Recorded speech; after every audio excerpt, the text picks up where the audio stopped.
नमस्कार दोस्तों, स्वागत है आपका गुनाहिया साजिश चैनल में। दिसंबर 2012 में घटे दिल्ली के निर्भया कांड के कुछ महीने पहले ही यानी फरवरी 2012 में अपहरण और के बाद हत्या की एक दिल दहला देने वाली घटना को अंजाम दिया गया था। दरिंदों ने पेचकस से फोड़कर आंखों में डाल दिया था। प्राइवेट में शराब की बोतल, दरिंदगी इतनी कि सुनकर किसी की भी रूह कांप जाए। मगर अफसोस, इस निर्भया के लिए चंद लोगों को छोड़कर किसी ने भी आवाज उठानी जरूरी नहीं समझी। हालांकि इसके बावजूद सभी आरोपी गिरफ्तार हुए, उन्हें सेशन कोर्ट और हाई कोर्ट से सजा भी हुई। मगर फिर सुप्रीम कोर्ट से इन अपराधियों के लिए जो फैसला आया वो कल्पना से परे था। तो आखिर यह घटना क्या थी? आरोपी कौन थे? आरोपी को क्या सजा मिली? इस केस पर सुप्रीम कोर्ट का क्या फैसला आया था? सुप्रीम कोर्ट के उस फैसले का आधार क्या था? फिलहाल आरोपी किस हालत में और कहां है? चलिए हम सब कुछ जानते हैं। सब कुछ जानने से पहले और आगे बढ़ने से पहले जल्द से जल्द गुनाहिया साजिश चैनल को सब्सक्राइब करके बेल आइकन दबा लीजिए, ताकि जब भी मैं कोई नई वीडियो डालूं उसका अपडेट सबसे पहले आपको मिल जाए। तो चलिए अब कहानी शुरू करते हैं। यहाँ हम किरण नेगी अपहरण और हत्याकांड की बात कर रहे हैं। बात 9 फरवरी 2012 की है। दिल्ली के कुतुब विहार के फेज 2 में कुंवर सिंह नेगी नाम का व्यक्ति अपने पूरे परिवार के साथ रहते थे। वैसे तो कुंवर सिंह मूल रूप से उत्तराखंड के निवासी थे, मगर काम के सिलसिले में दिल्ली में रहा करते थे।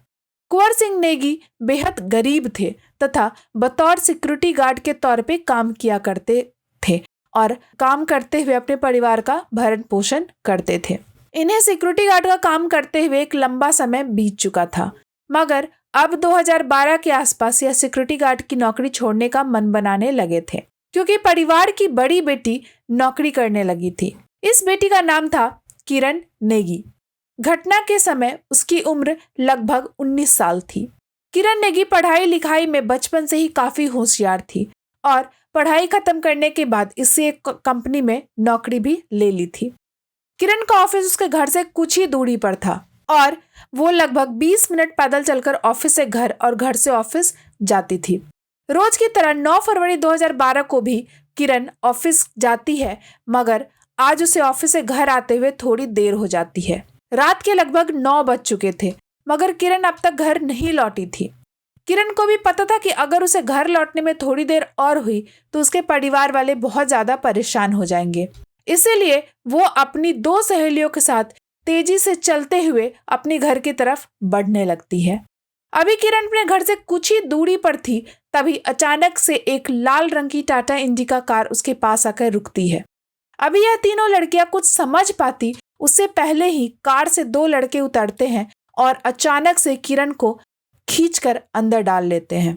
एक राहगीर की नजर इन लड़कों पर पड़ती है और वो इन दोनों लड़कों को रोकने की कोशिश करता है, मगर वो राहगीर नाकाम हो जाता है और लड़के किरण को अपनी कार में लेकर फरार हो जाते हैं। अब किरण की दोनों सहेलियां भागते हुए किरण के घर जाती है और इस घटना की जानकारी उसके माता पिता को देती है। बेटी के किडनैपिंग की खबर पाते ही किरण के पिता भागते हुए पास के चावला थाने जाते हैं। जब किरण के पिता बेटी के गायब होने की खबर लेकर चावला थाने जाते हैं तो पुलिस ये कहते हुए उन्हें वापस करने की कोशिश करती है कि फिलहाल थाने में मामले की जांच पर जाने के लिए कोई गाड़ी नहीं है। हालांकि इसके बावजूद किरण के पिता थाने में रुककर पुलिस वालों से मदद की गुहार लगाते हैं और मामला दर्ज करने की अपील करते हैं। तब जाकर पुलिस वाले शिकायत दर्ज कर मामले की जांच शुरू करते हैं। अगर पुलिस ने खबर मिलते ही तत्काल ही एक्शन ले लिया होता तो शायद किडनैपिंग में इस्तेमाल की गई कार को कुछ ही घंटों में पकड़ा जा सकता था, मगर पुलिस के लेट लतीफ तरीके की वजह से काफी समय बीत जाता है। मगर पुलिस वाले को ना तो उस लड़की के बारे में कुछ पता चलता है, ना ही किडनैपिंग में इस्तेमाल की गई कार के बारे में कोई जानकारी हाथ लगती है। हालांकि इस घटना के कई घंटों बाद जब पुलिस पर दबाव बढ़ने लगता है तो पुलिस अपनी जांच तेज करती है। शुरुआती जांच में पुलिस वालों के सामने आता है कि कुछ लोग एक लाल रंग की टाटा इंडिका कार को हरियाणा की तरफ जाते हुए देखा है। कुछ सीसीटीवी फुटेज से भी यह बात साफ हो जाती है कि लाल रंग की एक कार हरियाणा की तरफ जाते हुए दिखाई दी है। इस आधार पर पुलिस वाले अपनी जांच आगे बढ़ाते हैं। जांच में पुलिस वालों को वही लाल रंग की इंडिका कार मिल जाती है और इस कार के साथ 26 साल का राहुल कुमार नाम का एक लड़का भी पुलिस के पकड़ में आ जाता है। पुलिस वाले सबसे पहले राहुल कुमार को अपनी हिरासत में ले लेते हैं और फिर पूछताछ का सिलसिला शुरू होता है। पूछताछ में राहुल बहुत जल्द एक हिला देने वाला खुलासा करता है। वो बताता है कि इस कांड में उसके साथ उसका एक भाई रवि तथा एक दोस्त विनोद भी शामिल है। घटना के बारे में जानकारी देते हुए राहुल बताता है कि इन तीनों ने पहले किरण को किडनैप किया और फिर उसे लेकर हरियाणा के रेवड़ी जिले के रडाई गांव लेकर गए, जहां उसके साथ तीनों ने बारी बारी से किया और फिर उसे मरने के लिए पास के ही सरसों के खेत में छोड़ दिया।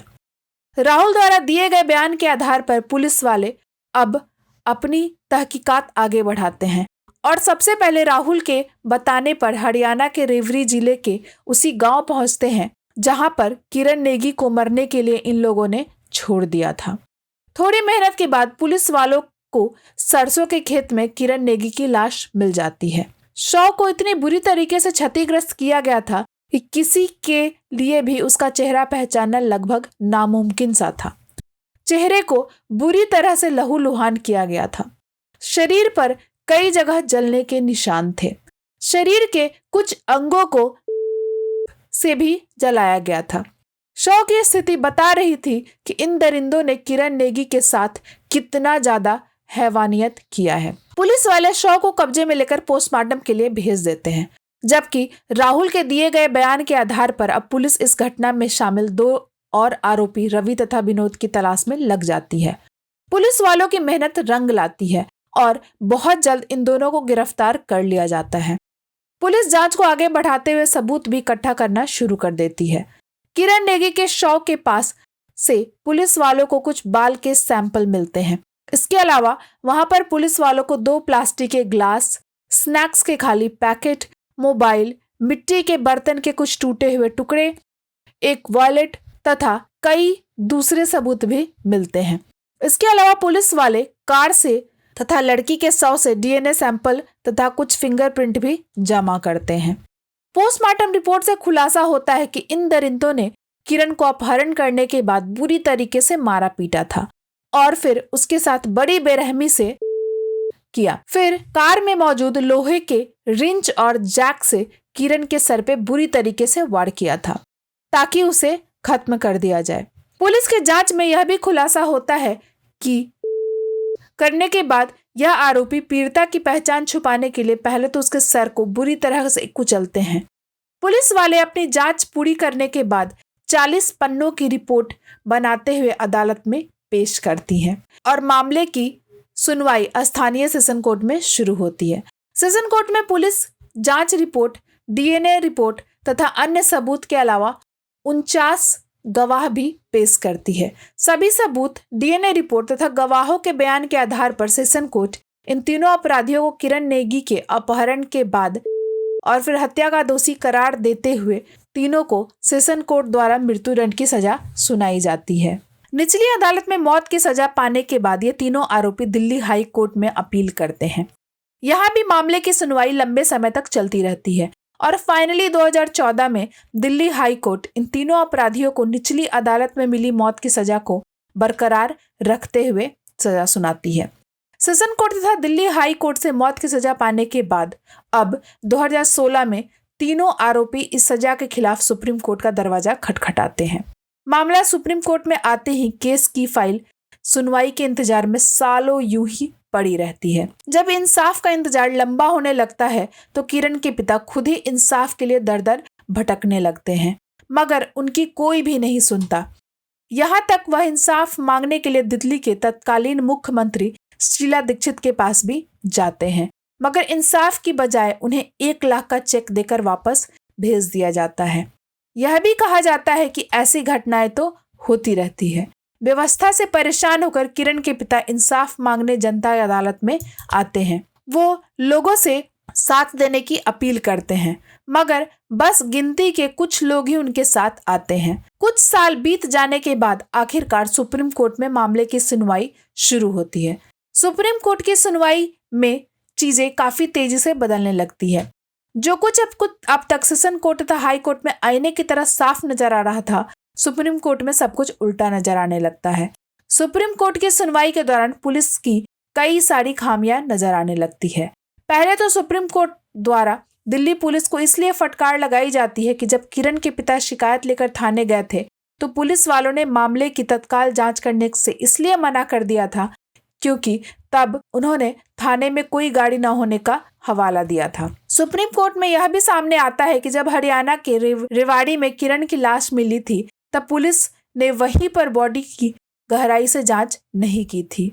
इस कारण पुलिस ने कई दावे अपने रिपोर्ट में तो किए थे मगर उनके सबूत अदालत में पेश नहीं कर पाई। संवेदनशील मामलों में डीएनए सैंपल कलेक्ट करने के तुरंत बाद जांच के लिए भेज दिया जाता है, मगर इस मामले में सामने आता है कि चावला थाने में डीएनए सैंपल 10 से 11 दिन तक यूं ही छोड़ दिया गया।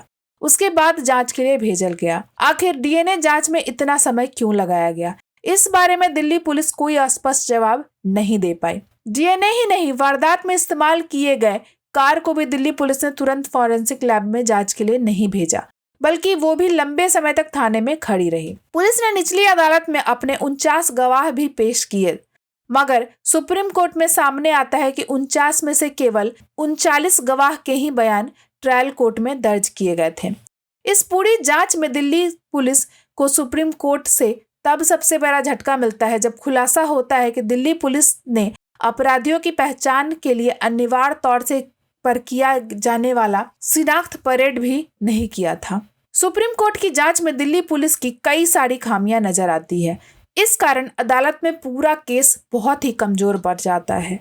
पूरे मामले की सुनवाई के बाद नवंबर 2022 में सुप्रीम कोर्ट किरण नेगी अपहरण और हत्याकांड के तीनों आरोपी राहुल, रवि और विनोद को बेगुनाह बताते हुए इस मामले से बरी कर देता है। सुप्रीम कोर्ट के फैसले के बाद हर कोई शॉक में था कि आखिरकार जिस लड़की के साथ इतनी दरिंदगी की गई उसके कातिलों को सुप्रीम कोर्ट ने कैसे इतनी आसानी से बरी कर दिया। मगर जैसा कि हमने आपको बताया, सुप्रीम कोर्ट में दिल्ली पुलिस की जांच में कई सारी खामियां नजर आती है। इस आधार पर सभी आरोपियों को बरी कर दिया गया। सुप्रीम कोर्ट में यह भी सामने आता है कि पुलिस ने जिस कार का इस्तेमाल किडनैपिंग में होने का दावा किया, उस कार के नंबर प्लेट की पहचान करने के लिए दिल्ली पुलिस एक भी गवाह अदालत में पेश नहीं कर पाई। सुप्रीम कोर्ट में पाया गया कि दिल्ली पुलिस द्वारा जितने भी गवाह और सबूत पेश किए गए उन तीनों पर आरोप साबित करने के लिए काफी नहीं है। पुलिस एक भी सबूत से आरोपियों का डायरेक्ट कनेक्शन साबित नहीं कर पाई। सुप्रीम कोर्ट के फैसले की काफी आलोचना भी हुई। सुप्रीम कोर्ट के फैसले में पूर्ण विचार याचिका भी दायर की गई, मगर वो याचिका भी खारिज हो गई और फिलहाल अब ये तीनों आरोपी इस मामले से बरी हो चुके हैं। आखिरकार किरण के साथ इतनी बड़ी दरिंदगी किसने की? किरण का गुनहगार कौन है? इसका जवाब आज तक नहीं मिल पाया। शायद किरण को कभी इंसाफ भी नहीं मिल पाएगा। दोस्तों, सुप्रीम कोर्ट के इस फैसले पर आपकी क्या राय है? कमेंट बॉक्स में हमें अवश्य बताएं। और अगर आपको हमारी मेहनत पसंद आई हो तो इस वीडियो को लाइक करते हुए शेयर भी करें। अगर आपने अब तक हमारे चैनल को सब्सक्राइब नहीं किया है तो चैनल को सब्सक्राइब भी करें। मैं आपसे फिर मिलती हूँ अगली कहानी के साथ। तब तक के लिए धन्यवाद।